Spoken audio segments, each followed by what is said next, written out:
Hello everyone. पीछे के video में हमने विंडोज़ 10 इंस्टॉल कर लिया था अपने वर्चुअल बॉक्स पे। और आप यहाँ पे देख सकते हैं, ये फुल स्क्रीन है और बिल्कुल हमारे डेस्कटॉप में जैसे चलता है वैसे काम कर रहा है। ओके। नेक्स्ट हमें कुछ और तरीके सीखने होंगे कि हम विंडोज़ और लाइनक्स को कैसे यूज़ कर सकते हैं। तो इसका एक और तरीका है, अ,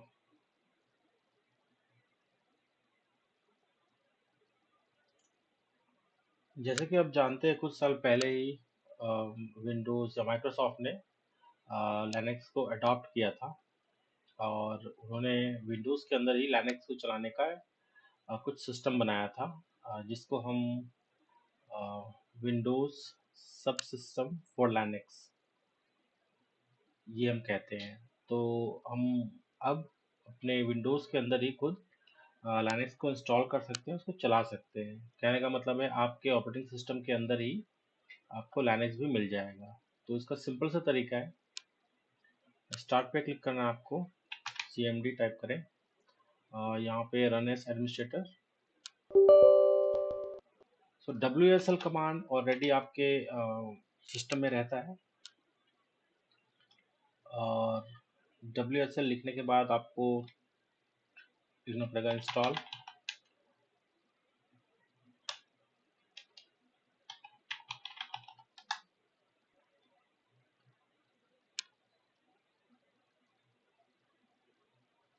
तो ये जो डिफ़ॉल्ट डिस्ट्रो है जो कि उबंटू होता है WSL के अंदर, वो उसको इंस्टॉल कर लेगा और साथ में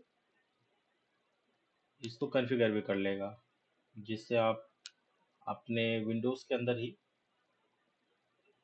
उबंटू को चला सकते हैं। और ये GUI मोड में नहीं होगा, ये आपको CLI मोड में ही मिलेगा। कहने का मतलब है सिर्फ काला विंडो मिलेगा आपको, जिस पे आप लिनक्स के आप कमांड चला सकते हैं। तो जैसा कि आप अभी देख रहे हैं ये इंस्टॉल हो रहा है, उबंटू ऑलरेडी इंस्टॉल्ड है और ये इंस्टॉल हो रहा है। यूज़र नेम पूछ रहा है, ये मैं यूज़र नेम डाल देता हूँ, उबंटू, फिर पासवर्ड।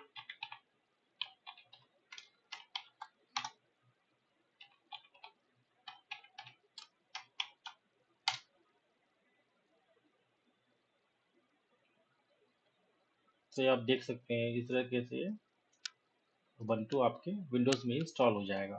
मैं इसको बंद करता हूँ और स्टार्ट मेन्यू से जाने की कोशिश करता हूँ। तो यहाँ पे आप देखोगे WSL और उबंटू ये दोनों आ गए हैं। एक बार इसकी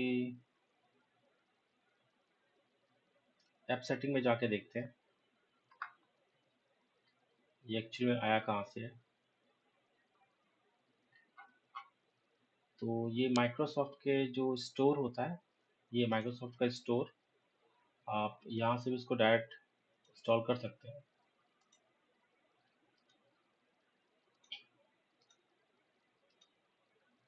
और यहाँ पे आपको मार्केट प्लेस में आपको ये उबंटू मिल जाएगा। इसके लिए जो जरूरी है वो दो तीन स्टेप्स हैं। अगर आप विंडोज़ 10 में हो तो थोड़ा मेहनत करना पड़ेगा। विंडोज़ 11 में उन्होंने काफ़ी इम्प्रूव कर लिया है। उन्होंने अब जैसे WSL है उसके दो वर्जन आते हैं। जो पुराने वर्जन है उसको WSL 1 कहते थे और जो लेटेस्ट वर्जन है उसको WSL 2 कहते हैं। दोनों में ये डिफरेंस है कि जो WSL 1 है वो एज अ VM की तरह काम नहीं करता।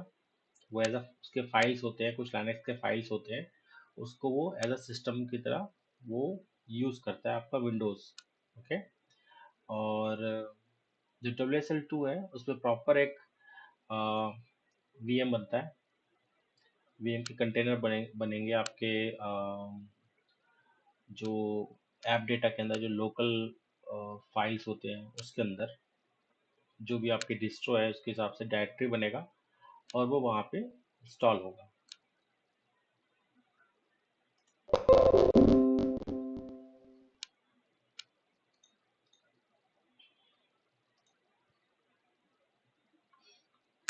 अब मेरा माइक्रोसॉफ्ट का ये स्टोर अपडेट हो चुका है। मैं आपको दिखा देता हूँ। अगर यहाँ पे उबंटू सर्च करूँ तो आपको दिख जाएगा।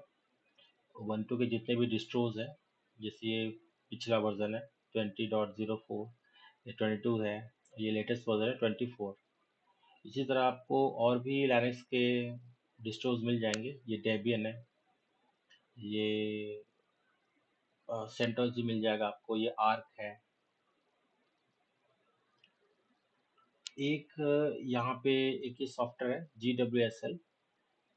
ये एक्चुअल में क्या करता है, आपके सिस्टम में इंस्टॉल होने के बाद कुछ ग्राफिकल एप्लीकेशन आप लिनक्स के आप अपने विंडोज़ के ऊपर ही चला सकते हैं। एक वर्चुअल एनवायरनमेंट बना देता है।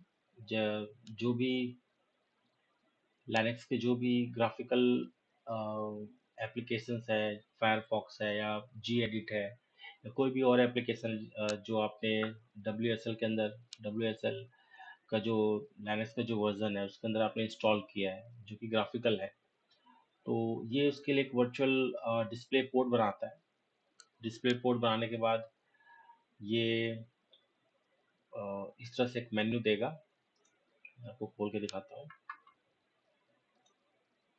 ये इस तरह से आपको एक मेन्यू देगा। यहाँ पे ये विंडोज़ है और ये यहाँ पे एक मेन्यू देगा और फिर आप इसको डायरेक्ट चला सकते हैं।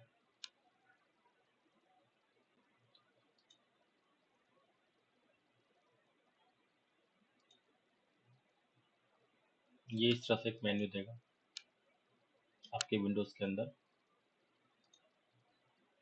विंडोज़ 11 में किसी और थर्ड पार्टी ड्राइवर की ज़रूरत नहीं पड़ती, बट विंडोज़ 10 में एक थर्ड पार्टी ड्राइवर की ज़रूरत पड़ती है। तो ये इस तरीके से आप देख सकते हो। ये लिनक्स का इन्वायरमेंट है। जो भी एप्लीकेशन है, ये म्यूज़िक का एप्लीकेशन है, ये आप देख सकते हो फाइल सिस्टम है। तो ये सब ऐसे खुलेगा। इसमें और भी शॉर्टकट क्रिएट करने के ऑप्शंस होते हैं। अगर आप चाहते हैं कि विंडोज़ में आप इसको शॉर्टकट क्रिएट कर ले, तो आप यहाँ पे शॉर्टकट क्रिएटर के थ्रू शॉर्टकट कमांड यहाँ पे लिख सकते हो। आपका जो डिस्ट्रो जो आप यूज़ कर रहे हो वो यूज़ कर सकते हो। यहाँ पे उसका नाम डाल के आप इसको यूज़ कर सकते हो इस सॉफ्टवेयर को। इसका प्रैक्टिकल करेंगे हम कभी। फिलहाल हम चलते हैं अपने लिनक्स की तरफ। सो वर्चुअल बॉक्स के अलावा भी हम लिनक्स को इंस्टॉल कर सकते हैं विंडोज़ के अंदर। विंडोज़ 11 में काफ़ी सिंपल है। वहाँ पे सिर्फ आपको WSL इंस्टॉल लिखना है और ये इंस्टॉल हो जाएगा। जबकि विंडोज़ 10 में लिनक्स कुछ अपडेट, कर्नल अपडेट के जो ड्राइवर्स होते हैं वो इंस्टॉल करना पड़ता है। उससे पहले आपको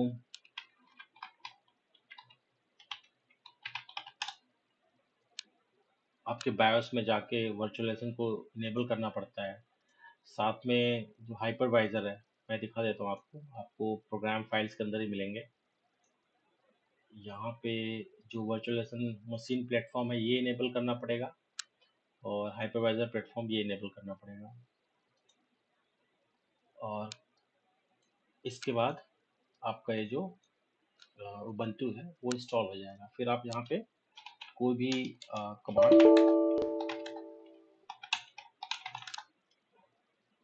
लिनक्स का यूज़ कर सकते हैं। इसको हम आगे पढ़ेंगे WSL को।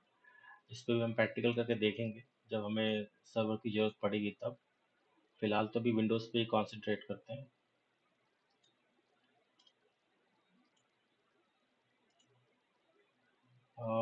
WSL का एक और फ़ायदा है, आप कई सारे लिनक्स के डिस्ट्रोज आपके विंडोज़ में ही सीमलेसली इंस्टॉल कर पाएंगे।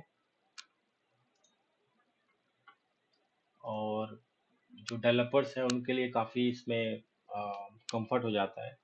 वो विजुअल स्टूडियो कोड या कोई थर्ड पार्टी IDE से आप लोकल जो सॉफ्टवेयर का डेवलपमेंट है आप वो आराम से कर पाते हैं। वो रियल टाइम में आपको अम, जो भी आपने प्रोग्रामिंग कर रखा है उसको टेस्ट करने का एक लोकल इन्वायरमेंट बना के देता है, जिससे काफ़ी सुविधा होती है। जैसे उबंटू है, इस पे मैं अपाचे जो वेब सर्वर है, वो डेटाबेसेस जो मायस्क्यूएल का डेटाबेस है वो इंस्टॉल कर लेता हूँ, और फिर उसके थ्रू पीएचपी में या किसी भी लैंग्वेज में मैं डेवलपमेंट स्टार्ट कर सकता हूँ। तो डब्ल्यू इस काम आता है।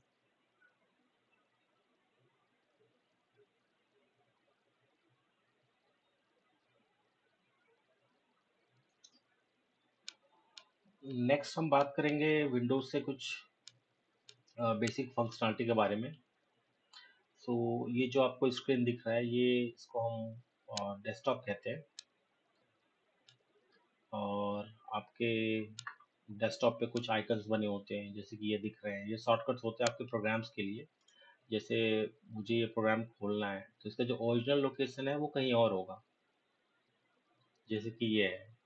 आप यहाँ पे देख सकते हो जो पाथ है प्रोग्राम फाइल्स के अंदर, ये माइक्रोसॉफ्ट का एक डायरेक्टरी है, फिर एज नाम का डायरेक्टरी है, उसके अंदर एप्लीकेशन है, उसके अंदर ये ओरिजिनल फाइल है, ये इसका शॉर्टकट है। ये जो छोटा सा निशान दिख रहा है, ये शॉर्टकट को डिनोट करता है, ये बताता है कि ये शॉर्टकट है, ये ओरिजिनल नहीं है।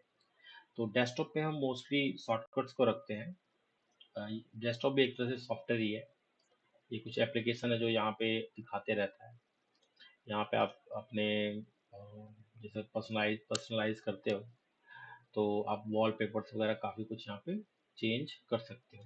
बैकग्राउंड है, कलर्स है, लॉक स्क्रीन है, ये काफ़ी सारी चीज़ आप चेंज कर सकते हो। थीम्स भी चेंज कर सकते हैं यहाँ पे, तो वो पर्सनलाइजेशन के अंदर आता है। इसी तरह से ये इसको हम एक्सप्लोरर कहते हैं, कह सकते हैं इसको फाइल एक्सप्लोरर। सो यहाँ पे हम फाइलों को एक्सप्लोर करते हैं, कॉपी पेस्ट करना है कहीं से, अपने फाइल्स को मूव करना है। तो यहाँ पे आप देख सकते हैं लेफ्ट साइड में हमारे कुछ एक्सेस करने के शॉर्टकट्स दिए हैं। यहाँ पे डेस्कटॉप है, डाउनलोड्स है, डॉक्यूमेंट, पिक्चर्स। सो ये आपके यूज़र फाइल्स हैं, जिस यूज़र से आपने यहाँ पे लॉगिन किया है, ये उसके डायरेक्टरीज हैं। ओके, थोड़ा और अंदर जाएंगे तो यहाँ पे हम देखेंगे दिस पीसी, मतलब इस कंप्यूटर के अंदर और भी कई सारे डायरेक्टरीज हैं। जो मेन जो डायरेक्टरी होता है, जो रूट डायरेक्टरी होता है, या जो मेन डायरेक्टरी होता है, जहाँ से सब चीज़ें यहाँ पे रखी होती है, उसको हम सी ड्राइव कहते हैं। अगर आप पास अगर एक्स्ट्रा पार्टीशन आपने कर रखा है, तो वो डी ड्राइव, ई ड्राइव ऐसे बनते जाता है। ठीक है, आप एक हार्ड डिस्क को कितने भी पार्टीशन में चेंज कर सकते हैं। तो अगर मैं सी ड्राइव पे जाऊँ यहाँ पे, तो आपको ये कुछ फोल्डर्स दिखने को मिलेंगे। Program files, program files x86, users और विंडोज़। ये बाय डिफ़ॉल्ट अब जैसे आपका ऑपरेटिंग सिस्टम इंस्टॉल होता है, ये आपको डायरेक्टरीज मिलेगा। ये परफ लॉग्स जो परफॉर्मेंस लॉग्स होते हैं, ये वो है। अभी फ़िलहाल एम्प्टी है, क्योंकि ये जो सिस्टम है, ये अभी हमने बिल्कुल फ्रेश इंस्टॉल किया हुआ है। सो इसमें जो मेन डायरेक्टरी होता है वो विंडोज़ होता है। विंडोज़ यानी इसके अंदर जितने भी फाइल्स हैं, ये ऑपरेटिंग सिस्टम के फाइल्स हैं। जब हमने ऑपरेटिंग सिस्टम इंस्टॉल किया था, तो उस टाइम पे ये फाइल बने थे। इनके बहुत सारे काम है, ये सब जो चीज़ें आप देख रहे हैं यहाँ पे, नीचे कुछ बटन्स हैं, यहाँ पे टाइमिंग है, ये ये सब जो आपको दिख रहा है, ये सब इन्हीं फाइलों से चलता है। थोड़ा और डीप में जाएंगे तो एक फोल्डर है यहाँ पे, System32। मैं इसके अंदर जाऊँगा और मैं सर्च करूँगा कुछ exe फाइल्स को।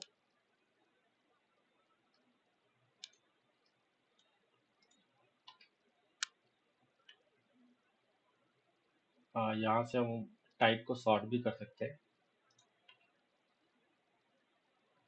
मुझे यहाँ पे चेक करना है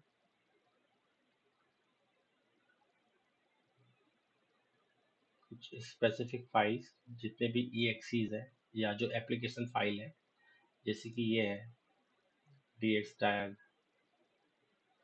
ये सब कुछ ना कुछ फंक्शनैलिटी देता है यहाँ पे, कुछ ना कुछ यूटिलिटी का ये टूल्स है।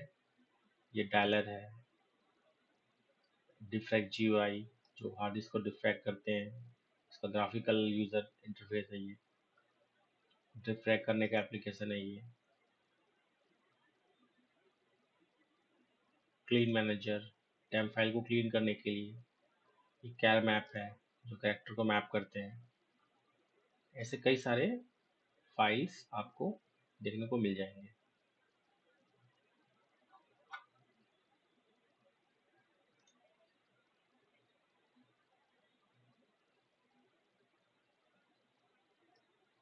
इन्हीं से जुड़ा हुआ अगर थोड़ा और अच्छे से जाने तो मैं विंडोज़ के टास्क मैनेजर में जाता हूँ। टास्क मैनेजर यानी कि हम ये कह सकते हैं कि इसके अंदर जो भी आपके प्रोसेस चलते रहते हैं, जो भी एप्लीकेशन ऑलरेडी चल रहे हैं, जो आपको ये फंक्शनलिटी दे रहे हैं इस पूरे ऑपरेटिंग सिस्टम में, वो सब यहाँ पे दिखाई देते हैं कि अभी कौन सा चीज़ चल रहा है। जैसे कि अभी मैंने टास्क मैनेजर खोला तो यहाँ पे टास्क मैनेजर दिखने लग गया। जैसे मैं बंद करूँगा ये यहाँ से हट जाएगा। विंडोज़ एक्सप्लोरर ये ऑलरेडी चल रहा है। अब ये विंडोज़ एक्सप्लोरर क्या चीज़ है, इसके अंदर सिस्टम 32 है, ये इससे रिलेट करता है। मतलब ये ऑपरेटिंग सिस्टम का बनावट है। मुझे इसके अंदर और डीप जाना है तो प्रॉपर्टीज पे जाके देखना पड़ेगा। ये एक एप्लीकेशन है जिसको हम .exe कहते हैं। ये सी विंडोज़ के अंदर है, ठीक है। ये सी विंडोज़ के अंदर है और ये यहीं से रन कर रहा है। तो जैसे बूट सीक्वेंस होता है उसके बाद काफ़ी सारे फाइल्स हैं, जो जरूरी फाइल्स है, जो पूरा ये इंटरफेस दे रहा है, फैसिलिटीज़ दे रहा है। ये यहाँ पे क्लिक करने से ये कुछ ये इस तरह से खुल रहा है, ये अपने आप कैसे खुल रहा है, तो ये सब फंक्शनलिटी जो है वो ये सब फाइल्स देते हैं। मतलब ये जितने भी एप्लीकेशन हैं जो चल रहे हैं बैकग्राउंड में, जिसके बारे में हमें कम पता है, ये सब फंक्शनलिटी इनकी वजह से ही आता है। ये जितने भी हमारे फाइल्स है, इसके कुछ ना कुछ काम है हमारे ऑपरेटिंग सिस्टम को चलाने के लिए। जैसे यहाँ पे सर्विसेज दिख रहे हैं, तो यहाँ पे कई सारे सर्विसेज हैं। जैसे आपका नेटवर्क के सर्विसेज वगैरह है। अभी जो हमारा नेटवर्क है ये इंटरनेट से कनेक्टेड है, ओके। यहाँ पे तो ये इंटरनेट से कैसे कनेक्टेड है, क्योंकि इसके पीछे कोई सर्विस है। वो सर्विस क्या कर रहा है, आपके इंटरनेट से वो एक्चुअली में बात कर रहा है, बात करके आपको आपके सिस्टम को नेटवर्क से जोड़ रहा है, पब्लिक नेटवर्क से। सो उसके थ्रू आप इंटरनेट चला पा रहे हैं। तो ये जितने भी फाइल्स हैं दिखने में बहुत सारे हैं, लेकिन ये कुछ ना कुछ काम के फाइल है। ये इसके बारे में और एडवांस हम जब पढ़ेंगे तो जानेंगे। अभी के लिए बस इतना ही कि ये सब फाइल्स होते हैं, ये ऑपरेटिंग सिस्टम के फाइल्स होते हैं जो ऑपरेटिंग सिस्टम को चलाने का काम करते हैं। अब टास्क मैनेजर खोला है तो इसमें हम परफॉर्मेंस भी पढ़ सकते हैं। परफॉर्मेंस मतलब जो भी हमारे सिस्टम में क्या चल रहा है, जैसे सीपीयू में क्या चल रहा है, कितना उस पर लोड है, ये सब हम परफॉर्मेंस के अंदर देख सकते हैं। इसी तरह मेमोरी है, मेमोरी पे आप देख सकते हो कि कितना आपके पास रैम है, कितने आपके सिस्टम के अंदर रैम है और कितना भी यूज़ हो रहा है। इसी तरह हार्ड डिस्क का परफॉर्मेंस देख सकते हो कि कितना क्या क्या चीज़ में राइट हो रहा है, कितना राइट हो रहा है और कितना उसमें जगह बाकी है। और इसी तरीके से आप ये नेटवर्क का भी ग्राफ देख सकते हो कि कितना डेटा अंदर आ रहा है और जा रहा है। ये ऐप हिस्ट्री है, जो कि आपके जितने भी एप्लीकेशन है जो चला हुआ है उसके टाइमिंग, सीपीयू का टाइम, नेटवर्क और नेटवर्क कितना नेटवर्क उसने यूज़ किया है वो सब बताता है यहाँ पे। स्टार्टअप एक अच्छा यहाँ पे ऑप्शन है। स्टार्टअप यानी कि आप चाहते हैं कि कुछ एप्लीकेशन जो है आपका सिस्टम स्टार्ट होते ही चल जाए। जैसे कि हमने यहाँ पे माइक्रोसॉफ्ट का एज है या वन ड्राइव है या विंडोज़ को सिक्योरिटी के कुछ टूल्स है, ये ऑटोमेटिक चल जाते हैं। उसको हम यहाँ से देख सकते हैं। जैसे ये वन ड्राइव का है तो यहाँ पे सेट करने का मतलब ये होता है कि ऑटोमेटिकली यहाँ से जैसे सिस्टम स्टार्ट हो वो चल जाए। यूजर्स यूजर्स के अंदर जो करंट यूजर है जिसने अभी लॉगिन कर रखा है, ये उसने क्या क्या प्रोसेस या क्या क्या एप्लीकेशन चला रखे हैं उसके अकाउंट के अंदर। जैसे भी मैंने इस पे लॉगिन कर रखा है तो मुझे काफ़ी सारे चीज़ यहाँ पे देखने को मिलेंगे। तो ये सब मेरे यूज़र से चल रहे हैं, तो मैं इसको जितने मेरे एप्लीकेशंस हैं और जो प्रोसेस है वो हम यहाँ पे लिस्ट करते हैं, वो हम देख सकते हैं यहाँ पे कि हमारे यूज़र से क्या क्या चल रहा है और कितना इसके यूसेजेस हैं। ठीक है, जैसे अपने आप ये 11-12 हो रहा है, ये 56 पे है। डिस्क जो भी है हमने कोई राइट या रीड नहीं कर रहे हैं इसलिए ज़ीरो है। नेटवर्क भी ज़ीरो दिखा रहा है परसेंटेज। डिटेल्स में आपको जो सर्विसेज है या जो भी एप्लीकेशन जो चल रहा है उसका पूरा डिटेल भी आपको देखने को मिलेगा। काफ़ी काम की चीज़ें होती हैं। यहाँ पे जो सभी यूज़र्स हैं यहाँ पे आप देख सकते हो, जितने भी यूज़र हैं, ये ये विंडोज़ के कुछ यूज़र हैं जो डिफ़ॉल्ट आते हैं जिसको लोकल सर्विस कहते हैं। ये DWM है, ओके। और ऐसे नेटवर्क के सर्विसेज हैं, ये सिस्टम के सर्विसेज हैं, मतलब यूज़र नेम है। ये वर्चुअल यूज़र नेम मान के चलो जो सिस्टम को चलाने के काम आते हैं। तो ये जैसे हम ऑपरेटिंग सिस्टम डालते हैं तो ये डिफ़ॉल्ट बनता है। ये विन यूज़र है जो कि हम है, अभी इस यूज़र से हम चला रहे हैं, तो ये उसके प्रोसेसेस है। तो इस तरह से आप जान सकते हो कि कौन सा यूज़र क्या काम कर रहा है। ये जितने भी यूज़र हैं, ये सिस्टम वाला जो यूज़र है, इसका कुछ स्पेसिफिक काम है, ये सब ऑपरेटिंग सिस्टम से रिलेटेड है। और ये कुछ सर्विसेज हैं, स्पेसिफिक कुछ काम करने के लिए नेटवर्क के सर्विसेज हैं, फाइल को ट्रांसफ़र करने के लिए उसकी कुछ सर्विसेज हैं, और कई तरह के काम करने के लिए डिफरेंट डिफरेंट सर्विसेज हैं। तो कुछ अपने आप चलते हैं, कुछ को चलाना पड़ता है। जैसे आपको कुछ फीचर ऑन करना है, उसके लिए कुछ सर्विस ज़रूरी है, तो वो ऑटोमेटिकली ऑन हो जाएगा और यहाँ पे दिखने लगेगा। तो जैसे इतने भी सर्विसेज हैं वो चल रहे हैं, ऐप इन्फो, ऑडियो SRV, ये और भी कई सारे सर्विसेज हैं यहाँ पे, DNS कैसे, इवेंट लॉग। तो ये सब तो हमने चलाया नहीं, ये ऑपरेटिंग सिस्टम ने चलाया हुआ है, उनके कुछ ना कुछ काम है। ओके, लाइसेंस मैनेजर, यहाँ पे देख सकते हैं one sync services, power, plug and play. तो इन सब सर्विसेज के कुछ ना कुछ स्पेशल काम होता है। जैसे एक देख सकते हैं सेल हार्डवेयर डिटेक्शन, जैसे ही हमने कुछ पेन ड्राइव या कोई डिवाइस हमने डाला तो ये अपने आप ही डिटेक्ट कर लेता है, ये इस सर्विस की वजह से होता है। तो इन जितने भी सर्विसेज हैं इनके कुछ ना कुछ स्पेशल काम होता है। और इसी तरह से हम इवेंट लॉग देख सकते हैं, हमारे सिस्टम में जो भी कुछ हो रहा है उसकी ये लॉगिंग करता है। लॉगिंग इन द सेंस, हम कह सकते हैं कि कुछ भी चीज़, कोई भी घटना हो रहा है हमारे सिस्टम के अंदर, वो इसको as a text file store करके रख लेता है कि सिस्टम में भी ये हो रहा है। बाद में कुछ प्रॉब्लम हो तो हम उसको चेक कर पाएंगे। अब इवेंट लॉग को देख लेते हैं एक बार।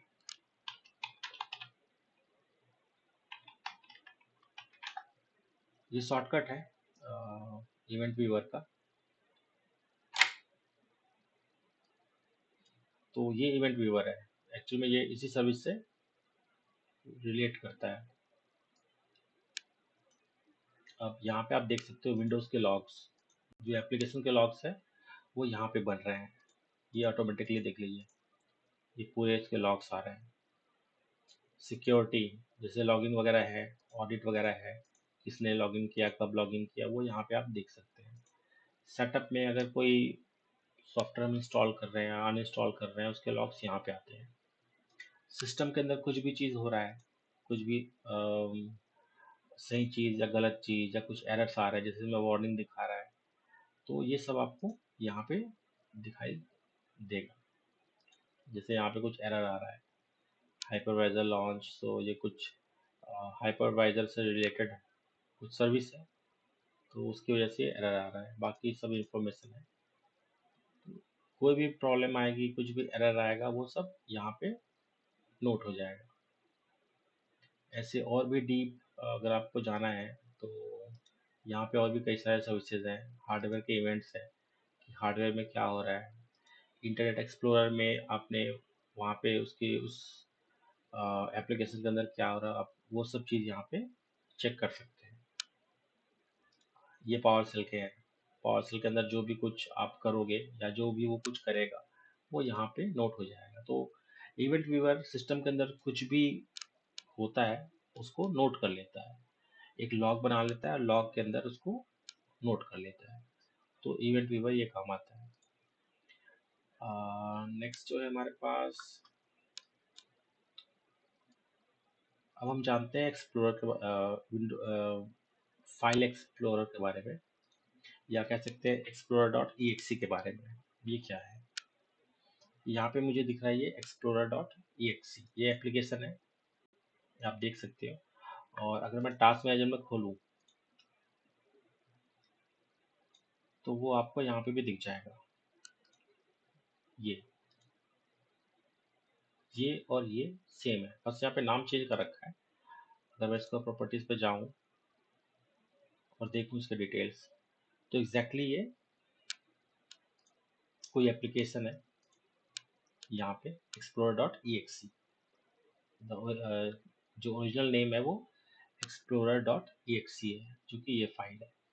अगर ये फाइल यहाँ पे ना हो तो हमारे ऑपरेटिंग सिस्टम पे क्या असर पड़ेगा, ये हम एक बार टेस्ट करके देखते हैं।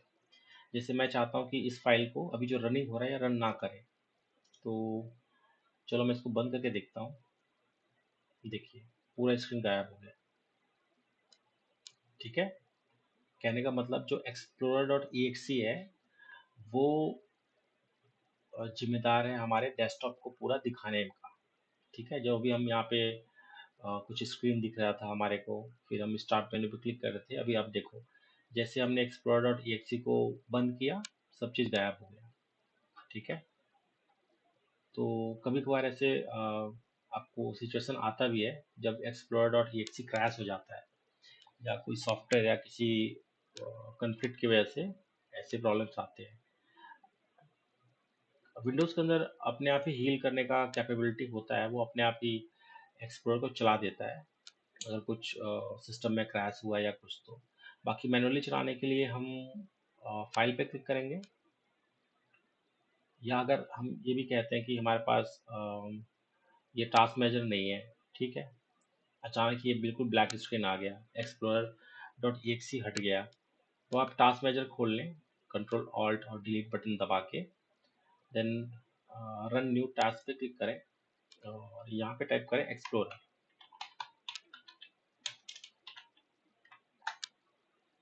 अब देखिए एक्सप्लोरर हमारा फिर से चल गया, आप उसको यहाँ पे चेक भी कर सकते हैं।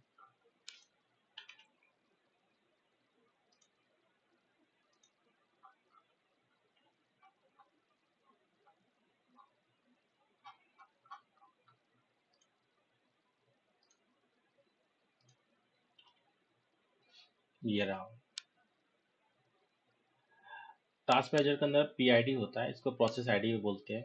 हर टास्क का कुछ ना कुछ नंबर होता है, ये उसका स्टेटस है और ये यूज़र नेम है। तो ये भी ध्यान रखने वाली बात है, ये काफ़ी काम की चीज़ होती है। इससे आप पर्टिकुलर किसी भी एप्लीकेशन को ट्रैक कर सकते हैं।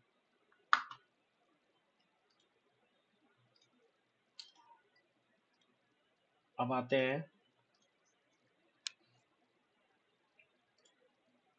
स्टार्ट मेन्यू पे। जैसे ये स्टार्ट मेन्यू है, ये भी कोई एप्लीकेशन होगा जिसको प्रोग्राम किया होगा कि जैसे इस पर हम क्लिक करें तो ये ऐसा कुछ खुले और ये स्क्रॉल हो जाए ऊपर से नीचे, इसके अंदर ऐसे फोल्डर दिखाई दें, यहाँ पे ड्रॉप डाउन के बटन्स हो, उसके अंदर कुछ और हो।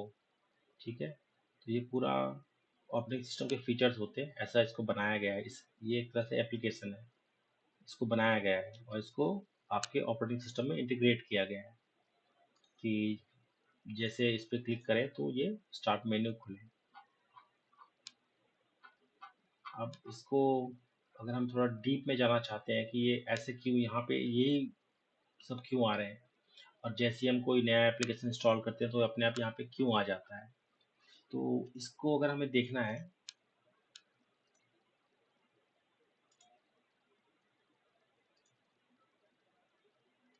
मैं ओपन लोकेशन पे जाऊंगा। ये इसका फुल पाथ है और एक्चुअल में ये शॉर्टकट है, ये रियल पाथ नहीं है। जहाँ पे एप्लीकेशन है ये वो नहीं, लेकिन आप देखोगे यहाँ पे स्टार्ट मेन्यू, फिर प्रोग्राम्स, और उसके अंदर अभी हमने इस पर क्लिक किया था तो ये प्रोग्राम्स आ गया। प्रोग्राम्स के अंदर जितने भी प्रोग्राम्स है वो, फिर स्टार्ट मेन्यू के अंदर प्रोग्राम्स, तो ये स्टार्ट मेन्यू है और इसके अंदर प्रोग्राम्स है ये। तो इसको ऐसा बनाया गया है। कहने का मतलब जो प्रोग्रामर होगा, जिसने इस ऑपरेटिंग सिस्टम को बनाया होगा, जिन्होंने बनाया होगा, उन लोगों ने इस तरह से इसको प्रोग्राम किया होगा कि इस पाथ में जो भी एप्लीकेशन है, मतलब इसके अंदर जितने एप्लीकेशन है उसको यहाँ पे लिस्ट करा दे, ऐसा उन्होंने लिखा होगा अपने प्रोग्राम में, इसलिए सब चीज़ ऐसे दिखता है हमें। ठीक है, इसी तरह ये जितने भी ये बटन है, जैसे पावर का बटन है, इसके पीछे कुछ ना कुछ कमांड है, इसको क्लिक करने से कुछ बैकएंड में या जैसे हम क्लिक करते हैं तो कुछ प्रोसेस चलने लग जाता है। अगर मैं पावर पे बटन पे क्लिक करूँ तो शट डाउन का ऑप्शन आएगा, सेटिंग्स पे क्लिक करूँ तो कुछ इस तरह से विंडो आएगा। तो ये सब प्रोग्रामर ने सेट कर रखा है। तो ये हो गया स्टार्ट मेन्यू, कि स्टार्ट मेन्यू जो भी हम नए एप्लीकेशन इंस्टॉल करते हैं वो ऑटोमेटिकली यहाँ पे आने लग जाते हैं। ठीक है, इसी तरह से आप स्टार्टअप भी देख सकते हो। जब भी हम जो एंड यूज़र है, अगर वो कुछ एप्लीकेशन डालता है या मैं मैन्युअली कुछ चीज़ चाहता हूँ, कोई मेरा एप्लीकेशन है या कोई फाइल है, कुछ भी हो, वो ऑटोमेटिकली अपने आप ही चलने लग जाए विंडोज़ के स्टार्ट होते ही, तो मैं उसका शॉर्टकट यहाँ पे बना दूंगा। तो जैसे ही मेरा सिस्टम ऑन होगा, वो यहाँ पे देखेगा कि ये स्टार्टअप के अंदर है और ये फाइल ऑटोमेटिकली रन हो जाएगा। तो ये इसके यूसेज वगैरह है।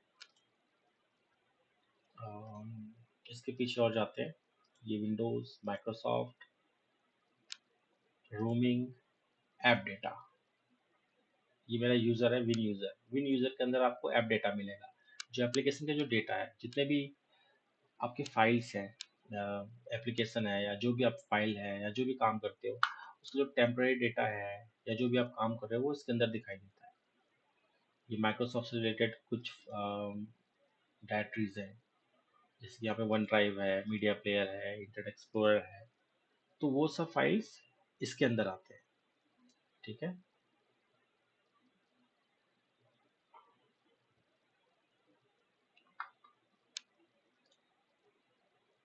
ऐप डेटा के अंदर तीन तरह के ये फोल्डर्स होते हैं, roaming, local low and local. इनके भी स्पेसिफिक यूज़ है। तो ये जो डायरेक्टरीज है, थोड़ा इनको जानना थोड़ा डीप है, ये टेक्निकली डीप है कि ये तीनों डायरेक्टरीज क्या काम आते हैं। जैसे लोकल है, तो ये स्पेसिफिक डायरेक्टरीज है जो आपके एप्लीकेशन है, जिसको जैसे लोकल में है, इसको कहीं और सिंक्रोनाइज नहीं करना होता किसी और सिस्टम पे, या इसको कहीं और मूव नहीं होना होता। तो ये लोकल के अंदर जितने भी एप्लीकेशन के फाइल्स वगैरह हैं वो यहाँ पे स्टोर होते हैं। लोकल लो, ये लो लेवल के फाइल्स होते हैं, जिनकी प्रायोरिटी, जैसे कि आपका जो ब्राउज़र का जो डेटा है, जैसे हम ब्राउजिंग करते हैं तो कुछ टेम्परेरी फाइल्स इंटरनेट से डाउनलोड होके यहाँ पे आ जाते हैं, तो उनकी कोई प्रायोरिटी नहीं होती, इसको कभी भी इसको डिलीट किया जा सकता है। रोमिंग नाम का डायरेक्टरी जो है, ये बताता है कि ये जो डायरेक्टरी है और इसके अंदर जो फाइल्स बन रहे हैं, कोई किसी भी एप्लीकेशन को यूज़ करने से कोई भी फाइल बन रहा है, वो किसी और कंप्यूटर से आ रहा है या जा रहा है। ठीक है, तो ये इसको हम तीन तरीके से इसको डिफ्रेंशिएट कर सकते हैं। ज़्यादा डिटेल में और पढ़ेंगे कभी। अब मैं आता हूँ विन यूज़र पे। विन यूज़र, तो इसमें कुछ ये फाइल फोल्डर्स दिख रहा है, यहाँ पे आप देख सकते हैं फाइल फोल्डर्स है। तो ये एक तरह से फोल्डर है, इसमें इन्होंने आइकन्स बना रखे हैं, इसलिए इसको हम ढंग से समझ नहीं पा रहे हैं, क्योंकि जो फोल्डर्स होते हैं उसके आइकन इस तरीके से होते हैं। तो उन्होंने फोल्डर को एक स्पेसिफिक आइकन दे दिया, ये समझने के लिए कि कौन सा डायरेक्टरी जो है वो किस काम का है। जैसे ये डेस्कटॉप का है, इसके अंदर एक स्क्रीन बना दिया, कॉन्टेक्ट्स के अंदर ये इस तरह से कुछ फोटो बना दिया है, फेवरेट्स के अंदर ये स्टार बना दिया है, लिंक्स के अंदर ये इस तरह से लिंक्स का बना दिया है, गेम्स के अंदर ये गेम्स की तरह बना दिया है।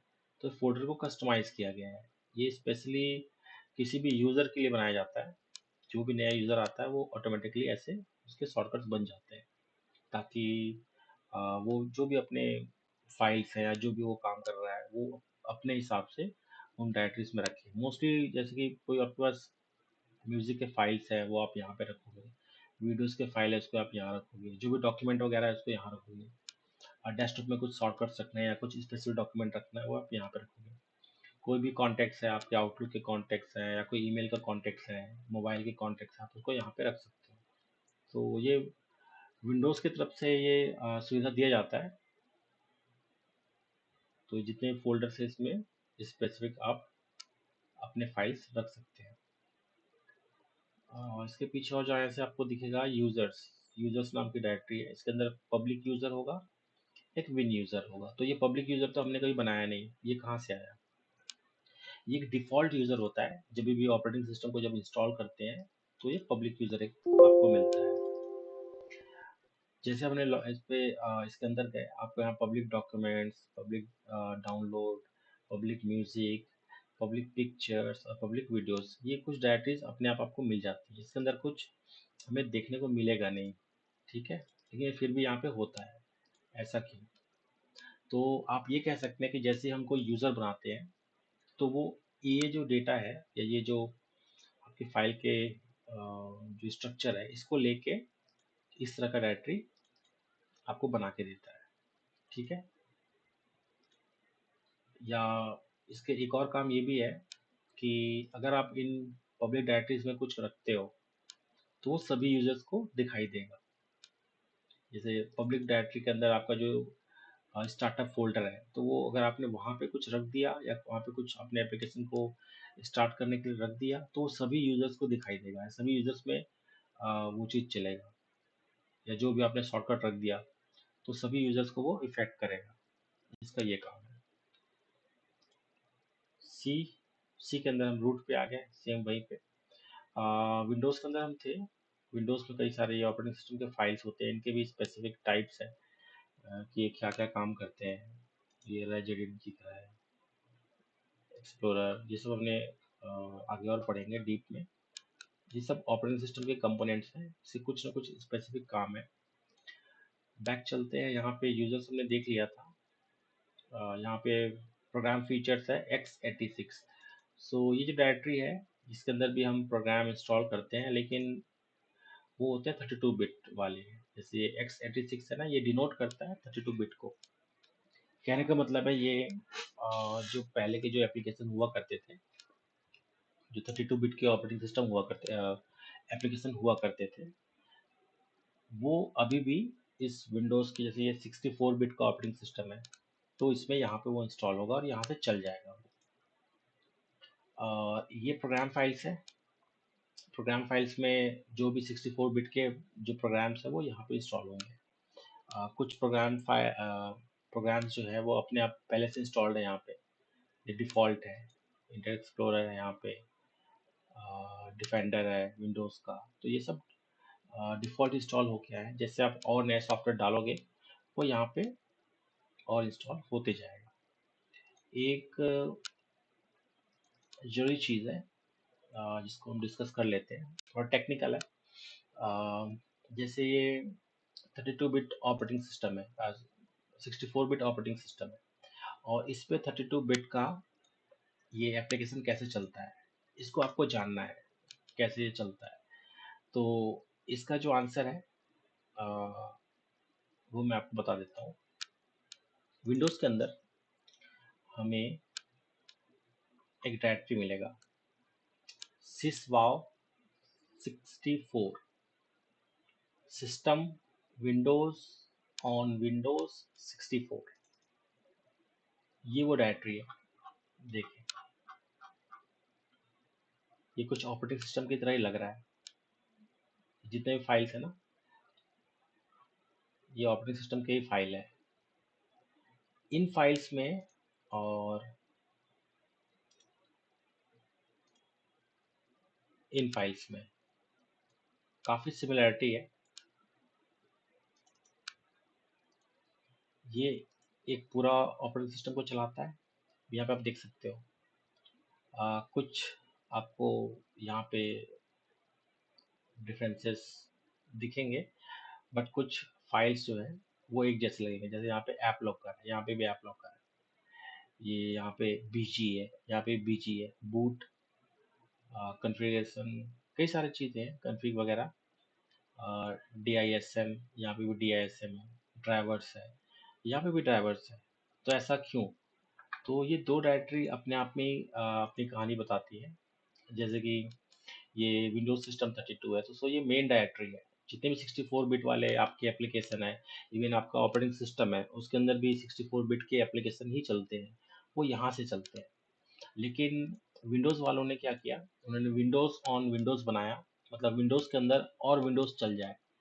क्योंकि जैसे हम 32 बिट ऑपरेटिंग सिस्टम से स्विच हुए 64 बिट में, तो माइक्रोसॉफ्ट या कोई भी ऑपरेटिंग सिस्टम के सामने ये इशू था कि अगर कोई पुराना वर्जन है एप्लीकेशन का जो 32 बिट का है, उसको हम 64 बिट में कैसे चलाएं।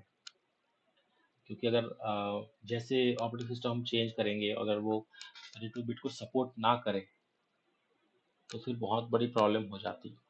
सॉफ्टवेयर वेंडर्स के लिए भी, बहुत सारे सॉफ्टवेयर वेंडर्स थे उस टाइम पे, तो उनको भी प्रॉब्लम हो जाती, उनको भी सबको 64 बिट का ही एप्लीकेशन लिखना पड़ता।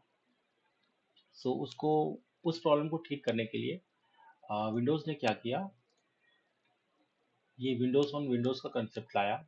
एक अलग से ऑपरेटिंग सिस्टम के फाइल्स को एक डायरेक्टरी में डाल दिया, और इस तरह से इसको बनाया गया, मतलब इस तरह से इन्वायरमेंट बनाया गया कि अगर कोई 32 बिट का जो सॉफ्टवेयर है, अगर वो चलाए, तो वो इस डायरेक्टरी से उसके जो भी जरूरी इन्वायरमेंट है, या कह लें कि जो भी सपोर्टिंग फाइल्स है, जो ऑपरेटिंग सिस्टम के सपोर्टिंग फाइल्स होते हैं, वो यहाँ से उठा ले। अगर 32 बिट का है, अगर 64 बिट का है, तो वो यहाँ से उठाएगा। तो इसी को हम कहते हैं Windows on Windows 64। Okay.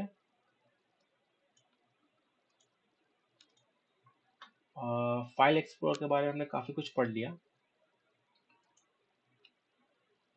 Next हम देख लेते हैं स्टार्ट मेन्यू के बारे में। जब भी हम स्टार्ट मेन्यू पे क्लिक करते हैं, तो ये कुछ ऑप्शंस आते हैं। स्टार्ट, ये हमारे यूज़र नेम है, ये डॉक्यूमेंट्स, ये सब सेटिंग्स।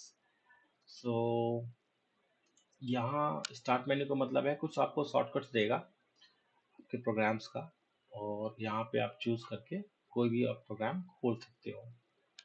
ठीक है। इस पर राइट क्लिक करने से ये कुछ और ऑप्शन देता है। ये एक और मेन्यू टाइप का खुल गया, बट इस टाइम पे ये डिफरेंट डिफरेंट इसके, मोस्टली इसमें सिस्टम रिलेटेड शॉर्टकट्स है ये। तो ये दो तरीके से काम करता है। लेफ्ट क्लिक मतलब नॉर्मल मेन्यू, और राइट क्लिक मतलब सिस्टम रिलेटेड मेन्यू, जैसे कि ये डिस्क मैनेजमेंट है, कंप्यूटर मैनेजमेंट है, ये सब। तो ये स्टार्ट मेन्यू का काम है। ये सर्च का ऑप्शन है, यहाँ पे हम सर्च करते हैं नेट से, या अपने जो सिस्टम के अंदर लोकली जो भी डला हुआ है वो हम यहाँ पे सर्च कर सकते हैं। ये आपके टास्क व्यू है, यहाँ पे आप नया डेस्कटॉप, नया स्क्रीन, 2-3 स्क्रीन जितने भी आपको बनाना है वो आप यहाँ पे कर सकते हो। ये जो नीचे के जो यहाँ पे जो कुछ आइकन्स दिख रहे हैं, इसको हम टास्क बार कहते हैं, यहाँ से लेके यहाँ तक। और इसके अंदर कुछ एप्लीकेशन इंटीग्रेटेड रहता है, चलते रहता है, इसको हम शॉर्टकट्स कहते हैं। और जैसे मुझे कोई एप्लीकेशन है उसका शॉर्टकट यहाँ पे बनाना है, तो मैं सिंपली यहाँ पे राइट क्लिक करूँगा, और जैसे यहाँ पे भी अनपिन फ्रॉम टास्क बार बता रहा है, मेरा ये अनपिन हो गया। अब मुझे फिर से पिन करना है, तो पिन टू टास्क बार, तो फिर ये आ जाएगा। इस तरह से इन्होंने माइक्रोसॉफ्ट स्टोर को कर रखा है यहाँ पे, ये फाइल एक्सप्लोरर को कर रखा है। तो आपके जितने शॉर्टकट्स हैं आप यहाँ पे बना सकते हैं। राइट हैंड साइड में देख लेते हैं, यहाँ पे एक एरो बार है। यहाँ पे हम क्लिक करते हैं, तो ये जितने भी आइकन्स हैं कुछ ना कुछ सर्विस चला रहे हैं, और ये उसी का एक्सटेंशन है, क्योंकि यहाँ पे जगह कम थी, तो यहाँ पे एक एरो के थ्रू आप इसको भी आप देख सकते हो। ये आपके कुछ नेटवर्क का सेटिंग्स है। ये यहाँ पे इसलिए दिखाया गया है कि इससे ये पता चलता है कि आपका सिस्टम नेटवर्क से कनेक्टेड है कि नहीं है। अब नेटवर्क कनेक्टिविटी का आइकन यहाँ पे होना जरूरी है, ताकि हमें तुरंत पता चल जाए कि हमारा सिस्टम नेटवर्क से कनेक्टेड है या डिसकनेक्टेड है। इसी तरह ये क्विक एक्सेस एक्सेस के लिए आपका स्पीकर है, स्पीकर का वॉल्यूम कम ज़्यादा करना है, वो आप यहाँ पे कर सकते हो। ये लैंग्वेज है, आप चाहे तो यहाँ पे अपनी लैंग्वेज स्विच कर सकते हो। ये आपका डेट टाइम है, उसका भी एक शॉर्टकट है, जो डेट टाइम यहाँ पे दिखाते रहता है। यहाँ पे और भी आप आइकन्स डाल सकते हो, आपकी मर्जी है।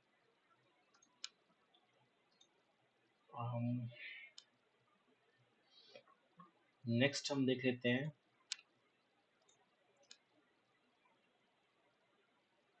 ये कुछ सॉफ्टवेयर है इनके।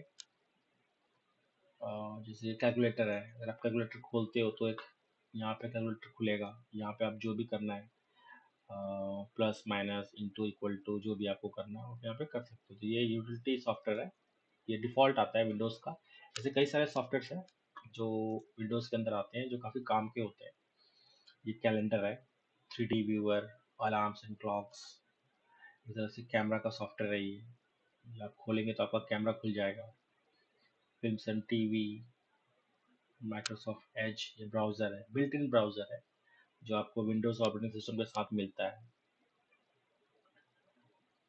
यहाँ पे आपको पेंट 3D मिल जाएगा, जैसे हमारा पेंट होता है वैसे ये भी होता है। ये ड्राइंग का सॉफ्टवेयर है जहाँ पे हम ड्राइंग वगैरह करते हैं, उसको 3D में चेंज कर सकते हैं। ये नया फीचर है, विंडोज़ 10 विंडोज़ 11 में आया है, पहले नहीं था। तो ऐसे कई सारे आपको फ्री के सॉफ्टवेयर मिल जाएगा विंडोज़ के अंदर जो माइक्रोसॉफ्ट खुद इस पे देते हैं। एक विंडोज़ एक्सेसरीज है, ये काफ़ी पुराना मेन्यू है यहाँ पे, जो कुछ स्पेसिफिक हमारे को एक्सेसरीज देता है, जैसे पेंट है, नोट पैड है यहाँ पे, इंटरनेट एक्सप्लोरर है। ये सब क्लासिक क्लासिक कहने का मतलब पुराने जो ऑपरेटिंग सिस्टम है तब से चला आ रहा है ये सब चीज़ें। स्निपिंग टूल है, अगर आप चाहते हो कि स्क्रीन के किसी भाग को आपको कैप्चर करना है, उसको फोटो बनाना है, तो आप यहाँ से कर सकते हैं। एक यहाँ पे रिमोट डेस्कटॉप कनेक्शन है, इसको आप जैसे यूज़ करते हैं तो अपने सिस्टम से अगर आप चाहते हैं किसी और सिस्टम पे कनेक्ट करें तो आप यहाँ से कर सकते हो। विंडोज़ का मीडिया प्लेयर है, जैसे हमारा कोई मूवी वगैरह चलाना है, कोई गाने चलाने हैं तो वो इससे काम आता है। ये वर्ड पैड है, वर्ड पैड में आप डॉक्यूमेंट वगैरह बना सकते हो। इसी तरह से कुछ एडमिनिस्ट्रेटिव टूल्स हैं, ये थोड़ा और टेक्निकल है, इसके अंदर काफ़ी सारी चीज़ें इसके काफ़ी टेक्निकल है, जो ऑपरेटिंग सिस्टम को और अच्छे से आपको मैनेज करने का सुविधा देता है। ये फायरवॉल वगैरह है, इसके बारे में पढ़ेंगे थोड़ा डीप में जब हम थोड़ा एडवांस क्लासेस में जाएंगे। ये ईज़ ऑफ एक्सेस टूल्स है, जिससे आपको आपके सिस्टम के अंदर किसी चीज़ को मैग्नीफाई करना है। अगर मैं इसको क्लिक करूँ और मुझे मैग्नीफाई करना है, जैसे ये देखिए मेरा स्क्रीन मैग्नीफाई हो गया, ये 200% ये मैग्नीफाई हो गया। ठीक है, अब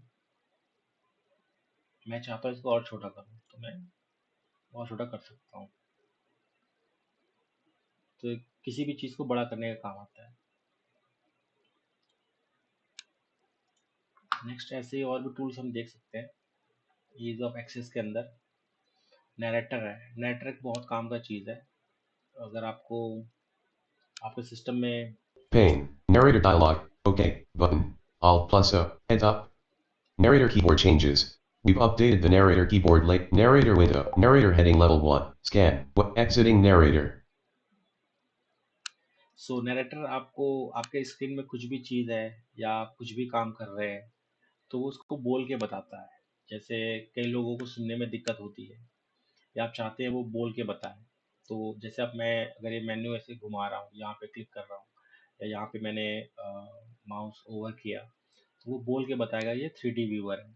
इसी तरह से कुछ फाइल है, उसके अंदर कुछ लिखा हुआ है, मैं चाहता हूँ उसको वो नरेटर पढ़े तो उसको वो पढ़ के बताएगा। तो नरेटर का भी अच्छा काम है, इसलिए इसको हम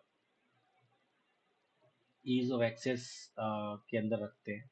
ऐसे एक और टूल है ऑन स्क्रीन कीबोर्ड। इसका काम है कि आपको ऑन स्क्रीन एक वर्चुअल कीबोर्ड देगा, आप यहाँ से भी क्लिक करके टाइपिंग कर सकते हैं। ठीक है,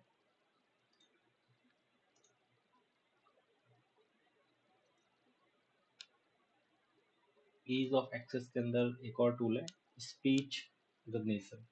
तो ये नेटवर्क की तरह ही होता है, बस इसमें ये होता है कि जैसे हम इसको ऑन करते हैं और आपके सिस्टम में अगर माइक लगा हुआ है तो आप जो भी आप बोलोगे वो वहाँ पे राइट कर देगा। पावर सेल ये कमांड प्रॉम्प्ट की तरह ही होता है, जैसे हमारा कमांड प्रॉम्प्ट होता है वैसे ही है ये। कुछ स्पेसिफिक इसके एक्स्ट्रा फीचर्स होते हैं, काफ़ी एडवांस फीचर्स होते हैं जो कि कमांड प्रॉम्प्ट में नहीं होता। मोस्टली डेवलपमेंट से रिलेटेड या सिस्टम को मॉडिफाई या सर्वर वगैरह मेंटेनेंस करने के लिए या नया सॉफ्टवेयर डालने या स्पेसिफिक सर्वर के ऑपरेशन के लिए या कुछ डेवलपमेंट से रिलेटेड। तो ये वो थोड़ा एडवांस टूल है, ये उसमें सब काम आता है। विंडोज़ सिक्योरिटी के अंदर हम जो भी विंडोज़ की सिक्योरिटी है, फायरवॉल है या एंटीवायरस है, वो सब चीज़ हम यहाँ पे देखते हैं। अब विंडोज़ सिस्टम है यहाँ पे, विंडोज़ सिस्टम के अंदर आप देख सकते हो command prompt, control panel, file explorer, run, ये सब चीज़ें यूटिलिटीज़ है, तो वो आपको यहाँ पे मिल जाएगा। यहाँ पे कुछ एक्स्ट्रा टूल्स है, एक्सबॉक्स से कनेक्ट करना है तो एक्सपास आता है, उससे आप कनेक्ट करके आप यहाँ पे गेम भी खेल सकते हो। ये फ़ोन है, ये एक अच्छा चीज़ है, आप इसको हम योर फ़ोन लिंक कहते हैं, फ़ोन लिंक माइक्रोसॉफ्ट का। इससे आप अपने एंड्रॉयड या एप्पल के फ़ोन्स हैं उसको कनेक्ट कर सकते हो। बिल्कुल उसके अंदर जो भी आपके फ़ोन के अंदर जो भी कुछ हो रहा है उसको आप यहाँ पे आपके सिस्टम में ही मैनेज कर सकते हो। आप कॉल यहाँ से कॉल भी कर सकते हो। इवन चाहे तो आप आपके फ़ोन का जो कैमरा है उसको एज़ अ वेबकैम भी यूज़ कर सकते हो। तो काफ़ी सारी चीज़ें देता है ये, मैसेजेस, कॉल रिकॉर्ड्स, फ़ोटोज़ या फाइल्स है, वो सब यहाँ पे आप एक्सेस कर सकते हो इसके थ्रू।